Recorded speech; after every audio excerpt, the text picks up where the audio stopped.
दोस्तों, बांग्लादेश के पीएम तारिक रहमान ने भारत को दो टूक शब्दों के अंदर कह दिया है कि वो ना तो भारत का दौरा करेंगे और ना ही ब्रिक्स के मंच पर पहुंचेंगे।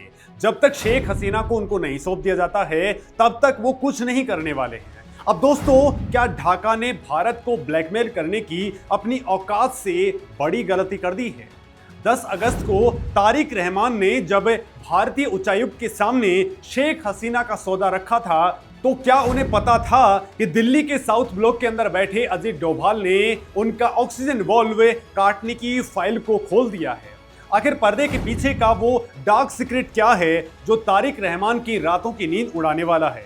दोस्तों सोचिए, अगर आज रात ठीक 12 बजे भारत सिर्फ एक बटन दबा दे तो कैसे अगले 48 घंटों के भीतर बांग्लादेश के 40 लाख मजदूर सड़कों पर आ जाएंगे, पूरा ढाका शहर घने अंधेरे के अंदर डूब जाएगा और बांग्लादेशी सत्ता घुटनों पर आ जाएगी। नमस्कार दोस्तों, मेरा नाम है मुकेश और आज हम डिकोड करेंगे भारत के पास मौजूद वो चोक पॉइंट्स जिन्हें देख करके चाइना की भी रूह कांप उठती है। दोस्तों, आखिर क्यों भारत शेख हसीना को किसी भी कीमत पर ढाका के हवाले नहीं करेगा? तारिक रहमान ब्रिक्स समिट का बहिष्कार करके खुद किस मौत के कुएं के अंदर कूद पड़े हैं?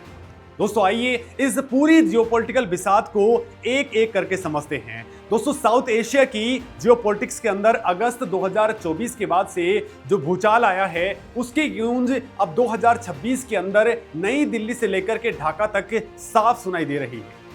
बांग्लादेश की पूर्व प्रधानमंत्री शेख हसीना पिछले 2 वर्षों से भारत के हाथों में सुरक्षित है। 5 अगस्त को नई दिल्ली के फॉरेन कॉरेस्पॉन्डेंट क्लब से शेख हसीना ने एक वर्चुअल संबोधन के अंदर बांग्लादेश की राजनीति के अंदर आग लगा दी है। इस संबोधन में उन्होंने मौजूदा बांग्लादेशी सत्ता की बखिया उधेड़ करके रख दी है। इसके ठीक बाद 10 अगस्त को ढाका के अंदर एक बेहद सीक्रेट मीटिंग हुई। बांग्लादेश के मौजूदा प्रधानमंत्री तारिक रहमान ने भारतीय उच्चायुक्त दिनेश त्रिवेदी के साथ में करीब 45 मिनट तक बातचीत की है। इस मीटिंग के अंदर तारिक रहमान ने वो दुस्साहसिक शर्तें रख दी हैं जिसने दिल्ली के सत्ता के गलियारों के अंदर एक नया कूटनीतिक तूफान खड़ा कर दिया है। दोस्तों, तारिक रहमान ने साफ कहा है कि सितंबर के अंदर होने वाले 18वें ब्रिक्स समिट और उसके आउटरीच सेशन के अंदर वो तभी शामिल होंगे जब शेख हसीना का प्रत्यर्पण किया जाएगा, यानी उन्हें ढाका को सौंप दिया जाएगा। भारत ने बिम्स्टेक के मौजूदा चेयरमैन के तौर पर बांग्लादेश को जुलाई के अंदर ही निमंत्रण भेजा था, लेकिन दोस्तों अब ढाका ने इसे सौदेबाजी का हथियार बना लिया है। कूटनीति की भाषा में इसे सीधे तौर पर ब्लैकमेलिंग कहा जाता है। शेख हसीना के दिल्ली से दिए गए बयान के ऊपर बांग्लादेश सरकार ने सख्त ऐतराज दर्ज कराया है। बांग्लादेश की विदेश राज्य मंत्री शमा उबैद इस्लाम ने खुलेआम कह दिया है कि शेख हसीना को इस तरह की बयानबाजी की इजाजत देकर के भारत ने अच्छा संदेश नहीं दिया है और इसका सीधा असर भारत और बांग्लादेश के रिश्तों पर पड़ेगा। वहीं बांग्लादेश के गृह मंत्री सलाउद्दीन अहमद ने तो एक कदम और आगे बढ़कर के ये तक कह दिया कि दिल्ली शेख हसीना का कार्ड खेल करके बांग्लादेश के साथ में दोस्ती नहीं कर सकती है। और दोस्तों, अब सबसे बड़ा सवाल यह है कि प्रधानमंत्री नरेंद्र मोदी, राष्ट्रीय सुरक्षा सलाहकार अजीत डोभाल और विदेश मंत्री एस जयशंकर के पास में ढाका की इस ब्लैकमेलिंग का क्या जवाब है? क्या भारत इस दबाव के अंदर झुक जाएगा? तो ऐसा दोस्तों बिल्कुल भी नहीं होने वाला है। अंतर्राष्ट्रीय संबंधों के अंदर एक बहुत ही मशहूर कहावत है कि आप अपने दोस्त बदल सकते हैं लेकिन आप अपने पड़ोसी नहीं बदल सकते हैं। तारिक रहमान शायद ये भूल गए हैं कि भूगोल ही उनकी नियति है। बांग्लादेश 3 तरफ से भारत की सीमाओं से घिरा हुआ है और दक्षिण के अंदर बंगाल की खाड़ी है जहां पर भारतीय नौसेना तैनात है। दोस्तों, बांग्लादेश का पूरा अस्तित्व, उसकी सांसें, उसका व्यापार, उसकी ऊर्जा, सब कुछ भारत से होकर के गुजरने वाले मार्गों पर डिपेंडेंट है। भारत को केवल अपनी सीमा के ऊपर हल्की सी सख्ती करनी है और ढाका का पूरा सिस्टम ताश के पत्तों की तरह चरमरा जाएगा। भारत कैसे बिना कोई गोली चलाए बांग्लादेश को उसकी वास्तविक हैसियत का एहसास करा सकता है, इसके लिए हमें दोस्तों भारत के उन ब्रह्मास्त्रों को समझना होगा जो इस वक्त साउथ ब्लॉक की टेबल्स पर रखे हुए हैं। दोस्तों, भारत का पहला ब्रह्मास्त्र कोई मिसाइल नहीं है बल्कि दोनों देशों के बीच का व्यापारिक संतुलन है जिसे इकोनॉमिक चोक होल्ड्स कहा जाता है। दोस्तों, वित्तीय वर्ष 2023-24 के आंकड़ों के ऊपर अगर हम नजर डालें तो भारत और बांग्लादेश के बीच में द्विपक्षीय व्यापार $13 बिलियन यानी कि लगभग 1,35,285 करोड़ रुपए का रहा है। इसके अंदर भारत का पलड़ा इतना भारी है कि ढाका चाकर के भी कुछ नहीं कर सकता है। भारत ने इस दौरान बांग्लादेश को 91,614 करोड़ रुपए का माल निर्यात किया, जबकि भारत केवल 15,268 करोड़ रुपए का ही आयात कर रहा था। यानी दोस्तों भारत के पास में 76,346 करोड़ रुपए का भारी ट्रेड सरप्लस है। अब दोस्तों इसके असली इंपैक्ट को समझिए। बांग्लादेश की पूरी इकोनॉमी और उसकी ग्लोबल पहचान उसकी रेडीमेड गारमेंट इंडस्ट्री यानी कि आरएमजी इंडस्ट्री के ऊपर टिकी हुई है। बांग्लादेश की फैक्ट्रीज के अंदर कपड़ा बनाने के लिए जिससे कॉटन यार्न यानी कि सूती धागे और मशीनरी की सबसे ज़्यादा जरूरत होती है, वो मुख्य रूप से भारत से ही जाती है। अगर भारत सरकार कूटनीतिक सख्ती दिखाते हुए बीएसएफ और कस्टम डिपार्टमेंट को बॉर्डर के ऊपर सघन चेकिंग का आदेश दे या फिर घरेलू कमी का हवाला देकर के कॉटन यार्न और ऑटो कंपोनेंट्स के निर्यात के ऊपर कुछ हफ्तों के लिए रोक लगा दे, तो पेट्रापोल बेनापोल बॉर्डर के ऊपर ट्रकों की लंबी लाइनें लग जाएंगी। 48 घंटों के भीतर ही बांग्लादेश की टेक्सटाइल इंडस्ट्री ठप पड़ जाएगी। दोस्तों बड़े ग्लोबल ब्रांड्स अपना ऑर्डर कैंसिल करके वियतनाम या फिर भारत की तरफ मुड़ जाएंगे। इसका सीधा नतीजा ये होगा कि बांग्लादेश के 40 लाख से ज़्यादा मजदूर रातों रात बेरोजगार होकर के सड़कों पर उतर आएंगे। दोस्तों जब पेट की आग भड़कती है तो कोई भी सरकार टिक नहीं पाती है। तारिक रहमान की सरकार के खिलाफ जो आंतरिक विद्रोह भड़केगा उसे संभालना ढाका की पुलिस और सेना के बस की बात नहीं होगी। दोस्तों अब आते हैं भारत के दूसरे ब्रह्मास्त्र पर, जिसे फूड डिप्लोमेसी कहा जाता है। भारत केवल कपड़ों का ही नहीं बल्कि बांग्लादेश की थाली का भी सबसे बड़ा नियंता है। ईरान और यूक्रेन वॉर के बाद में ग्लोबल सप्लाई चेन वैसे ही टूटी हुई है और दोस्तों ऐसे में भारत ही बांग्लादेश का सबसे बड़ा इमरजेंसी सप्लायर है। एक क्रेडिबल रिपोर्ट के मुताबिक बांग्लादेश हर साल भारत से 45 लाख टन गेहूं, 20 लाख टन चावल, 15 लाख टन चीनी और 7 लाख टन प्याज की सुरक्षित सप्लाई की गुहार लगाता रहता है। यदि दोस्तों अजीत डोभाल और एस जयशंकर की टीम ढाका को सबक सिखाना चाहे तो उन्हें किसी भी सेना की जरूरत नहीं है, बस भारतीय खाद्य निगम यानी कि एफसीआई और कॉमर्स मिनिस्ट्री को एक मौन निर्देश देना है। बॉर्डर पर नॉन टैरिफ बैरियर्स लगा दिए जाएंगे। जैसे ही भारत से प्याज, गेहूं और चीनी की सप्लाई रुकेगी, ढाका के बाजारों के अंदर महंगाई का बम फूटने लग जाएगा। दोस्तों इतिहास गवाह है कि केवल प्याज की बढ़ती कीमतों ने बांग्लादेश के अंदर कई बार मजबूत सरकारों की जड़ें हिला करके रख दी। दोस्तों ये ऐसा साइलेंट वॉरफेयर है जिसका दुनिया का कोई भी देश या यूएन विरोध नहीं कर सकता है, क्योंकि हर संप्रभु देश को अपने घरेलू बाजार की खाद्य सुरक्षा सुनिश्चित करने का पूरा अधिकार है। अब दोस्तों तीसरा ब्रह्मास्त्र है ऊर्जा का स्विच ऑफ करना। वर्तमान में बांग्लादेश का पावर सेक्टर भारी संकट और डॉलर क्रंच से गुजर रहा है। वो अपने पावर ग्रिड को चालू रखने के लिए भारत पर बहुत ज़्यादा डिपेंडेंट है। भारत अपने ग्रिड से बांग्लादेश को लगभग 1160 मेगावाट बिजली सप्लाई करता है। इसमें सबसे बड़ी हिस्सेदारी झारखंड के गोंडा में मौजूद अडानी पावर के 1600 मेगावाट कैपेसिटी वाले थर्मल प्लांट की है। दोस्तों 2025 के आंकड़ों के मुताबिक ये प्लांट बांग्लादेश के कुल पावर मिक्स का 15.6% हिस्सा सप्लाई करता है। इसके अलावा असम की नुमालीगढ़ रिफाइनरी से भारत बांग्लादेश मैत्री पाइपलाइन के जरिए ढाका को हाई स्पीड डीजल भेजा जाता है। अगर भारत केवल बकाया भुगतान के अंदर देरी, फॉरेन एक्सचेंज क्रंच या फिर किसी तकनीकी खराबी का हवाला देकर के बिजली की आपूर्ति आधी कर दे या डीजल पाइपलाइन का वोल्व कुछ दिनों के लिए बंद कर दे, तो ढाका, चटगांव और सिलहट जैसे इंडस्ट्रियल शहर अंधेरे के अंदर डूब जाएंगे। बांग्लादेश के पास में रातों रात कोई अल्टरनेटिव इमरजेंसी सप्लाई रूट नहीं है। बिना बिजली के फैक्ट्रीज बंद होंगी और पब्लिक का सारा गुस्सा मौजूदा सरकार के ऊपर फूट पड़ेगा। अब दोस्तों चौथा अदृश्य चौक पॉइंट है मेडिकल टूरिज्म और वीजा पाबंदियां। दोस्तों बांग्लादेश का एक बहुत बड़ा वर्ग, विशेष रूप से वहां के राजनेता, एलीट बिजनेसमैन और उच्च मध्यम वर्ग अपने इलाज के लिए पूरी तरह से भारतीय हॉस्पिटल्स पे डिपेंडेंट है। दोस्तों भारत सरकार के आंकड़ों के मुताबिक 2024 के अंदर 4,82,336 बांग्लादेशी नागरिक अपना इलाज करवाने भारत आए थे, जो कि भारत आने वाले विदेशी मेडिकल टूरिस्टों का सबसे बड़ा हिस्सा है। लेकिन दोस्तों राजनीतिक अस्थिरता और हालिया तनाव के कारण वीजा पाबंदियां लगाई गई हैं, जिससे बांग्लादेशी मरीजों की संख्या के अंदर 80% की भारी गिरावट आई है। विदेश मंत्रालय पहले ही वीजा प्रक्रिया को कड़ा कर चुका है और अगर भारत इसे और भी जटिल बना दे और केवल अति गंभीर मामलों तक ही सीमित कर दे तो ढाका के एलीट वर्ग को इलाज के लिए सिंगापुर या फिर थाईलैंड जाना पड़ेगा, जो उनके लिए बहुत महंगा और मुश्किल है। जब ढाका के नीति निर्माताओं और एलीट क्लास के निजी स्वार्थ के ऊपर आंच आएगी तो वो तारिक रहमान पर दबाव बनाएंगे कि भारत के साथ में ये बेवजह का टकराव तुरंत बंद कर दिया जाए। इसके अलावा दोस्तों, पर्दे के पीछे एक और भयंकर खेल चल रहा है जिसे शेडो वॉर कहा जाता है। राष्ट्रीय सुरक्षा सलाहकार अजीत डोभाल वो रणनीतिकार हैं जो दुश्मन पर सामने से वार करने के बजाय उसके भीतर के अंदर दरार पैदा कर देते हैं। बांग्लादेश की सेना, ब्यूरोक्रेसी और राजनीतिक गलियारों के अंदर आज भी शेख हसीना की अवामी लीग के लाखों समर्थक मौजूद हैं जो डीप स्टेट का हिस्सा हैं। भारत की खुफिया एजेंसी रॉ इस पूरे नेटवर्क को किसी भी वक्त एक्टिवेट कर सकती है। दोस्तों, सबको पता है कि तारिक रहमान और उनकी पार्टी का जमात इस्लामी जैसे कट्टरपंथी गुटों से पुराना याराना है।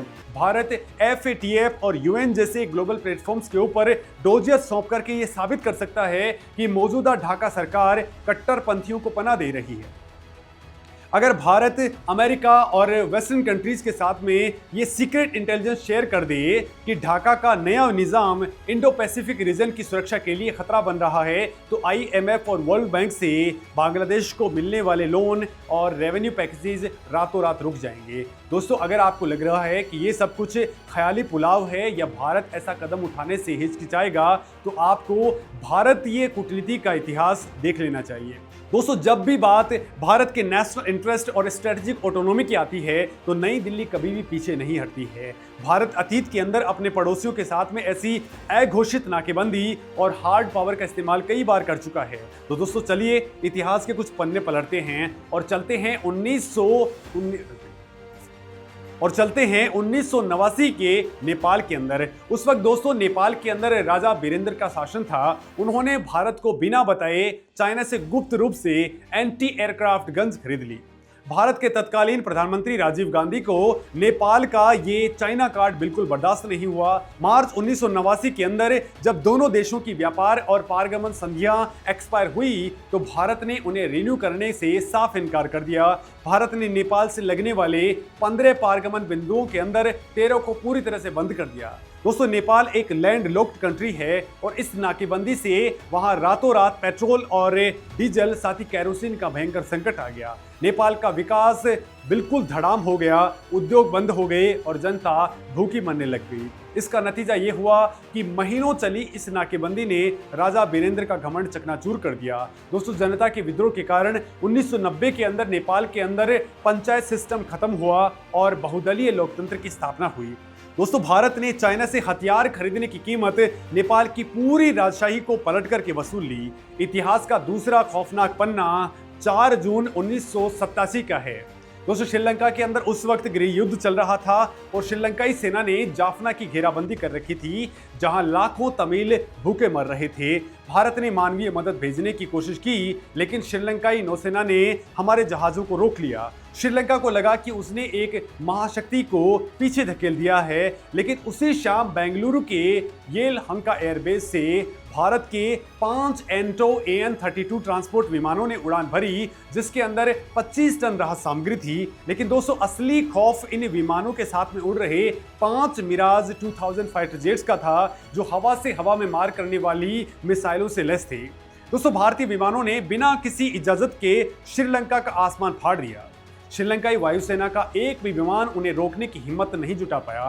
दोस्तों, इस ऑपरेशन पुमलाई ने श्रीलंका के राष्ट्रपति JR जयवर्धने का हौसला तोड़ दिया और उन्हें मजबूर होकर के नई दिल्ली के साथ में शांति समझौते पर हस्ताक्षर करने पड़े। अब दोस्तों, बात करते हैं 2013 के भूटान की, जिसे साइलेंट रेजिम चेंज कहा जाता है। 2008 के अंदर भूटान के अंदर लोकतंत्र आया और जिग्मे वाई थिनले प्रधानमंत्री बने, लेकिन 2012 आते आते वो भारत के प्रभाव से बाहर निकलने की कोशिश करने लग गए और रियो डी जेनेरियो के अंदर चाइनीज प्रधानमंत्री से गुपचुप मुलाकात करने लग गए।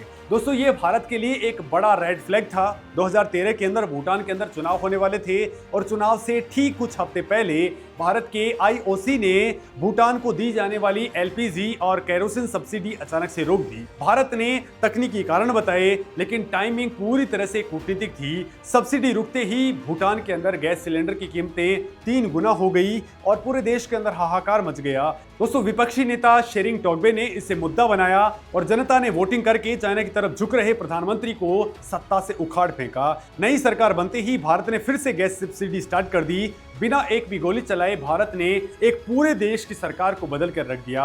और दोस्तों, अगर किसी को लगता है कि ये पुरानी बातें हैं तो 2015 का नेपाल संकट याद कर लीजिए, जब नेपाल ने मधेसी समुदाय के अधिकारों की अनदेखी करते हुए नया संविधान लागू किया तो तत्कालीन विदेश सचिव एस जयशंकर ने काठमांडू जाकर के सीधी चेतावनी दी थी।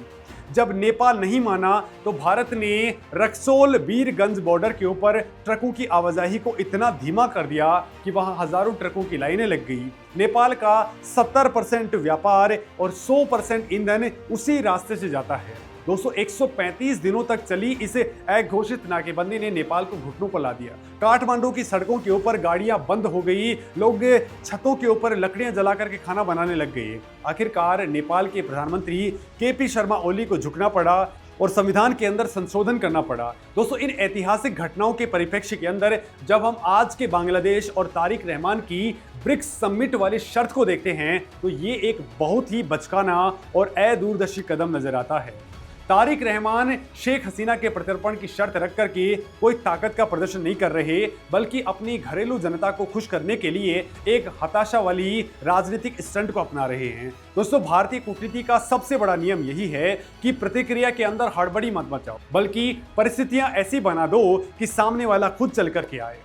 क्या तारिक रहमान को यह समझ में नहीं आ रहा कि शेख हसीना का भारत के अंदर होना नई दिल्ली के लिए केवल एक शरणार्थी का मामला नहीं है। शेख हसीना भारत का वो स्ट्रेटेजिक एसेट है, वो टाइम बॉम्ब है जिसका रिमोट दिल्ली के पास में है। दोस्तों, भारत किसी भी कीमत पर उन्हें ढाका के हवाले नहीं करेगा। भारत को बांग्लादेश से सीधे टकराव की कोई आवश्यकता नहीं है। मोदी सरकार केवल आर्थिक नाकेबंदी के मौन संकेत, ऊर्जा आपूर्ति के अंदर तकनीकी देरी, खाद्य सुरक्षा के अंदर कोटा सिस्टम की समीक्षा और कड़े वीजा नियमों का इस्तेमाल करके ढाका का दम घोट सकती है। जब बांग्लादेश के पास में अपने कपड़े बुनने के लिए धागा नहीं होगा, पेट पालने के लिए गेहूं नहीं होंगे, फैक्ट्रियां चलाने के लिए बिजली नहीं होगी और इलाज के लिए हॉस्पिटल्स नहीं होंगे, तब ढाका का यही राजनीतिक तंत्र न केवल ब्रिक्स समिट में शामिल होने के लिए दिल्ली की उड़ान भर लेगा, बल्कि शेख हसीना के मुद्दे पर हर समझौते के लिए बिल्कुल तैयार हो जाएगा। दोस्तों, ग्लोबल लेवल के ऊपर भी अमेरिका और चाइना इस पूरे पावर प्ले को बहुत ध्यान से देख रहे हैं। अमेरिका भी जानता है कि अगर बांग्लादेश के अंदर कट्टरपंथी ताकतें हावी हुई तो पूरे इंडो पैसिफिक रीजन के अंदर अस्थिरता फैलेगी और इसे कंट्रोल करने के लिए वॉशिंगटन को भी कहीं ना कहीं भारत की ही जरूरत पड़ेगी। दोस्तों, तारिक रहमान हसीना कार्ड खेल करके अपने ही देश की कब्र खोद रहे हैं। भारत को केवल अपने स्ट्रेटेजिक चोक पॉइंट्स की डोर को जरा सा कसना है, बाकी का काम भूगोल, अर्थशास्त्र और ढाका की बेलगाम महंगाई स्वयं कर देगी।